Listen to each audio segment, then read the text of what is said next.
Il y en a donc bien du monde qui voit pas clair dans la salle d'attente de la clinique des yeux. Mais aussi, Dieu soit loué, il y a la clim. Nous entrons sur les balcons, dans d'étroites salles de bain, de chambres d'hôtel, montons sur des plateformes en mer, d'où nous plongeons, explorons des falaises, où nous nous griffons par hageons interposés. Nous entrons dans des pataugeoires, des petits et grands bassins, des galopins, des gendarmes, des demi qui sont des quarts, des pintes, des cartons de déménagement, de sales états, des états de sel, des salles d'attente, parce que tic, parce que méduse, parce que guêpe, parce que soleil. Nous entrons lourdement dans l'été sur des balcons qui cèdent. Nous nous tournons sans succès dans d'étroites salles de bain de chambres d'hôtel, sautons trop près des plateformes en mer, retournons dans des salles d'attente, observons les falaises qui s'érodent depuis des bars à tapas. Nous allons nous chercher dans les ajoncs. Nous nous trouvons dans l'entre-deux, dont nous ne voulons aucun et dont aucun ne veut. Par la chute, nous nous échappons. Nous entrons dans l'été d'un bloc. Puis nous le passons à nous ôter d'un doute comme on tente de s'extraire de sous le marbre. Sommes-nous déjà morts? Nous entrons dans l'été et l'été entre en nous. Nous entrons lourdement dans l'été et lui intimement en nous. Nous dehors, lui dedans. En nous accouchés et nous germinants. L'air chargé de particules indélébiles imprime son portrait sur le fond de nos poumons comme nous épongeons nos visages. L'encre déborde, transperce son support, coule et éclabousse le canevas de nos placentas, se superpose en cieux de traîne, déverse ses ombres dans les venelles d'Andrinople qui nous remontent au cœur. Les embryons se maquillent à la suie, pendant que nous suons en terrasse des cafés, sous l'homme rouge des passages pour piétons, dans nos raies de chaussée aux fenêtres ouvertes sur des barreaux, nos plates-bandes d'embouteillage. Les petits mimes marceaux renversés flottent dans l'eau contaminée du contre-jour. Nous les promenons. La haute lumière brûlée fait un bruit de grésil, frit la patine des rues et nos faciès enduits nous heurtent. Elle s'en va grouiller dans nos voies respiratoires, descend et se terre entre les plis des encéphales en développement, gros comme des termes.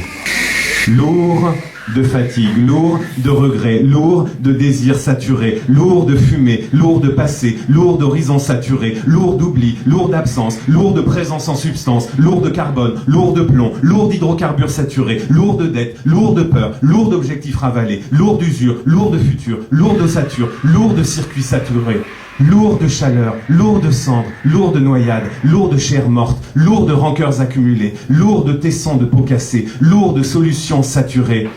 Nous, de lourdeur saturée, de mots, d'images, d'ego, de rage.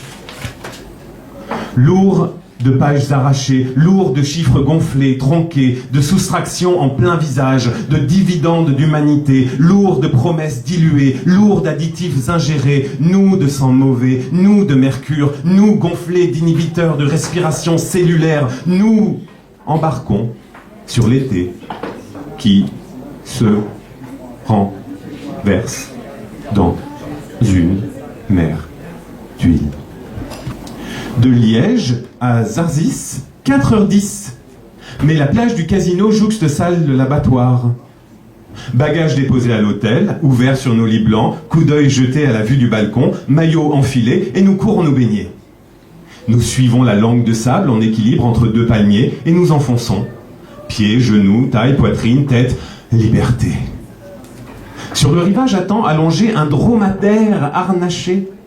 Sa bosse cache la palmeraie, villégiature en Méditerranée, nos orteils dans l'eau claire, oignons de mer, l'eau qui résiste à nos pas, raffermit nos capitons, les tout petits poissons, délectation, jusqu'à ce galet mou sous la plante des pieds, la rondeur flasque qui comble les voûtes, la corpulence d'un mammifère sur le fond marin, le sursaut, le cri d'effroi, les jambes qui battent à plein régime comme les pattes d'un canard à ressort dans une baignoire d'enfant, surtout ne plus toucher, surtout ne plus effleurer, le cadavre au sol, l'être humain noyé.